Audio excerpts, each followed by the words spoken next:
And even a child was severely injured in Idaho after his dog went after one of those sodium cyanide baits.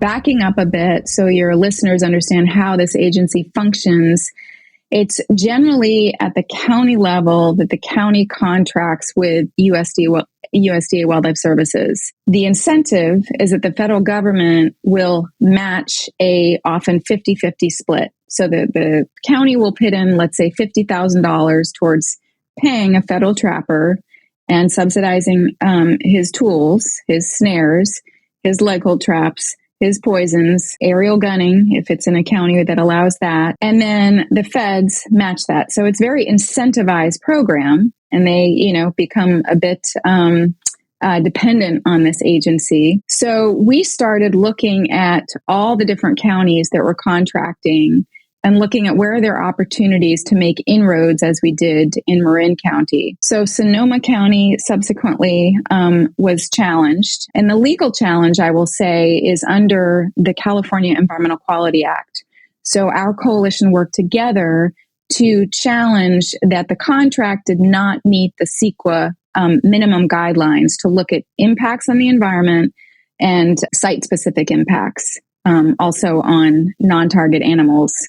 So we prevailed with that legal argument in several counties, and at least 5 counties now in California have either ended their contract or shifted to an alternative program. I will also say that part of our coalition effort has been to challenge at a state level that CEQA and the National Environmental Policy Act, which is the national standard, and then the California Environmental Quality Act is the state-leveled standard, on having to have an agency with a contract meet certain environmental criteria. So we've used litigation to challenge this at a local and a state level. And then at a federal level, there are efforts to specifically go after some of the tools that this agency relies on, such as M44s, which is another type of poison similar to that compound 1080. M44s are filled with a deadly poison called sodium cyanide. They're used in something called known as a coyote getter that is generally baited. And the idea is it's stuck in the ground, baited, and then the coyote or other animal pulls up on that, what we call cyanide bomb. And then the sodium cyanide is released into the animal's mouth. But as has been demonstrated, not target specific. Any animal, including companion animals, dogs, have been known every year in their data. We pull out all the non-target animals that have been killed. So, people's companion animals. And even a child was severely injured in Idaho after his dog went after one of those sodium cyanide baits. His dog started instantly convulsing. It's very quick acting. Dog was convulsing. This poor young boy is watching his dog suffer. And he, in turn, ingests some of that sodium cyanide. His parents decide to make a big issue of this, rightfully so. And ultimately, that did lead to a ban of M44s in Idaho, where this took place.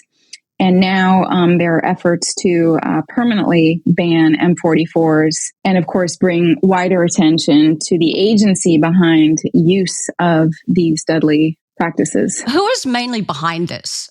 It's not the general population, right? Mostly it's farming, cattle. Big ag. So I will say it's big agriculture, meat and dairy ranchers. When you really start to trace some of the historical financial support behind this agency, you start to recognize how powerful big ag is. So many of our conflicts in the U.S. between predators and livestock. And the rest of the world, too. And the rest of the world, absolutely. It's certainly not unique to the U.S., but what is, rather unique is this agency that has been around to control wildlife, which again generally means killing with indiscriminate tools. And we trace that to the power of big ag in this country.